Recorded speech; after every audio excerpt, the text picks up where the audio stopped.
Chapter 26, Sri Sai Satcharita.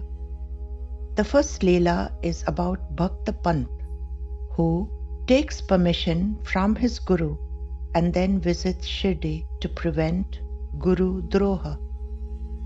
The next story is about Harishchandra Pithale, who took his epileptic son along with his family to Shirdi. And Baba cures this terrible disease and gives him 3 rupees to be worshipped. Finally, the story of Ambadekar, who is devastated by ill luck and misfortunes, and he decides to end this wretched life. Just then, Shagun Meru Naik gives him the charitra of Sri Swami Samarth and prevents him from doing this drastic deed. I shall now narrate the story of Bhakta Pant. Then narrate a Leela where Baba says, "Aaple baap to aaple baap," that is, our father or Guru is our father. In this chapter, there is the Leela of a devotee named Bhakta Pant, who had received initiation from another Guru. However, he desired to have Baba's darshan, but was concerned about Guru Droha.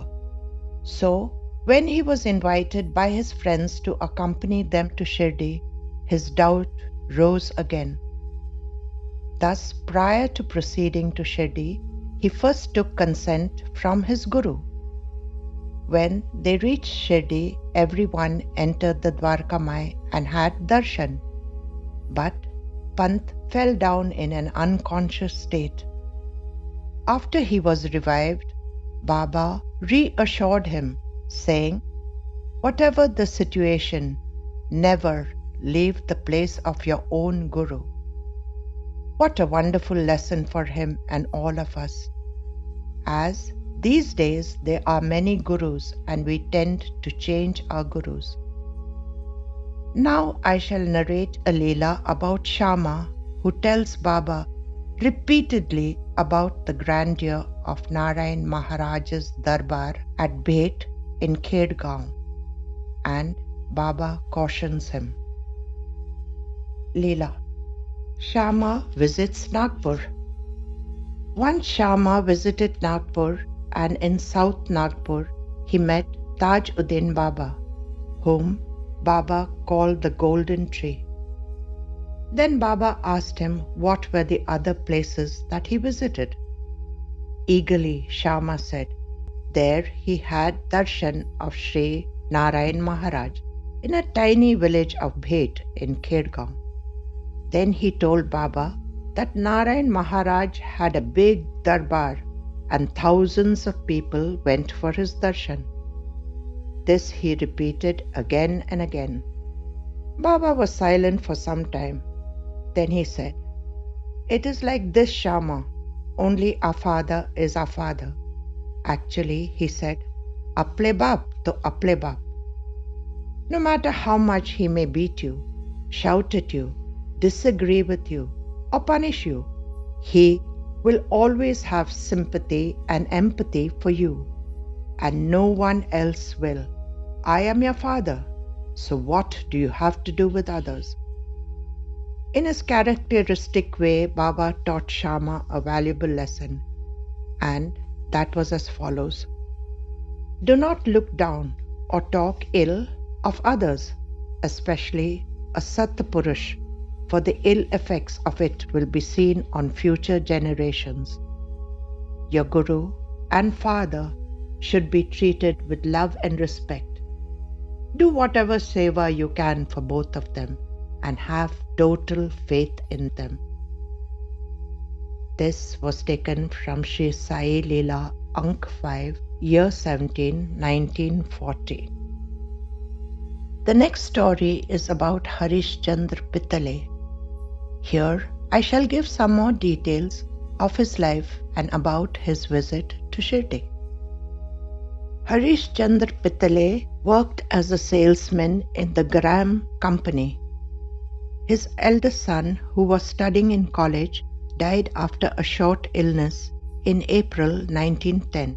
leaving his wife and a small son behind. The family was grief-stricken and did not know where to turn to find solace. At that time, Raghunath Tendulkar was also employed in the same office. On his own, he arranged for a kirtan to be held in June at their residence in Santa Cruz. None other than Das Ganu Maharaj performed the kirtan. The result was that the whole family became totally devoted to Baba. They were so eager to have Baba's darshan that they kept singing, "Darshan de Sai Baba" from morning till night. That was one of Das Ganu's bhajans. Then, after a long, tedious process, they got leave and finally reached Shirdi. Harishchandra and his family sat near Dhunimai. As they got up to go to the Vada, his third son, Dwarkanath, also did the same. This child had been suffering from a convulsive disorder, probably epilepsy, for a long time. He got an attack right there and nearly fell into Dhunimai. His mother noticed the attack was about to take place and with great presence of mind held her child. The mother was frightened and distraught, and she wept inconsolably. Baba said, "Ai, don't be frightened. Allah Malik will make him all right." And taking Udi from the dhuni, he applied it on his forehead. Dwarkanath recovered, and thenceforth he never had a convulsion again. He grew up to be a fine gentleman, got married and had 2 sons. After his father's death, the younger brother Chandrakant managed his father's business according to his mother's wishes. Dwarkanath lived a very fruitful life. Prior to leaving, Baba gives Harishchandra 3 rupees, saying that he has given him 2 rupees previously and now he is giving him rupees 3 and asks him to worship them. Here, Baba identifies himself with Swami Samarth, who had given his father the 2 rupees. This Leela is taken from Sai Leela magazine, Ank 7, Year 4, 1926. And finally, the story of Ambadekar, who was devastated by misfortune and decides to end his life. Baba absolutely disapproved of any devotee contemplating suicide. In chapter 26 of the Sri Sai Satcharita, the story of Ambadekar is given, who was fed up with his wretched and destitute life and decided to end his life in Shirdi. However, at that juncture, Shagun Meru Naik came to him and gave him Swami Samarth's Charitra. Ambadekar read it and did not follow through on his plan. Baba firmly says, never ever contemplate suicide, no matter how hard life is, as it is a no-win situation, as you will have to come again and again to complete that part of your wretched life. Also, you will keep your ancestors hungry and unhappy, as they will receive no food and water from you, as you will not be there to perform Shraddh by your untimely demise. Suicide is a selfish action to evade sufferings or escape from duty and obligations to others and to God. It is evil, with far-reaching consequences for the individual soul. It is a violation of the covenant with God and neglect of your duty. Hindus believe that human life is very precious, which is attained after hundreds and thousands of births. It provides each human being with a unique opportunity to pursue liberation and escape from the cycle of births and deaths to attain immortality and make a quantum jump into the higher planes of existence. Thus, Baba frowned upon suicide. I shall conclude this chapter with the Leela of Vishkanta who attempted suicide. Baba grants Vishkanta the gift of life. Life is never a bed of roses, and after Professor Vishkanta's father passed away, life was extremely difficult. His mother was unable to make both ends meet. Professor Vishkanta recalls, the following years were riddled with hardships.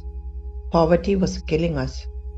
My mother, who fed so many poor Brahmin boys, was unable to provide a square meal for her children. More often than not, we had to go to bed hungry. I had 2 elder brothers and 1 elder and 1 younger sister. On one occasion, my elder sister made all of us sit and explained our plight. She said, "Now we are in deep trouble because of father's death. Promise me that come what may, even if you have to go hungry for long periods of time, you will never ever beg." At that time, I was only 8 years. I decided to take up a job, and I started working in a printing press that belonged to my father's friend. The owner, knowing our plight, gave me this job against his will, as I would not accept alms.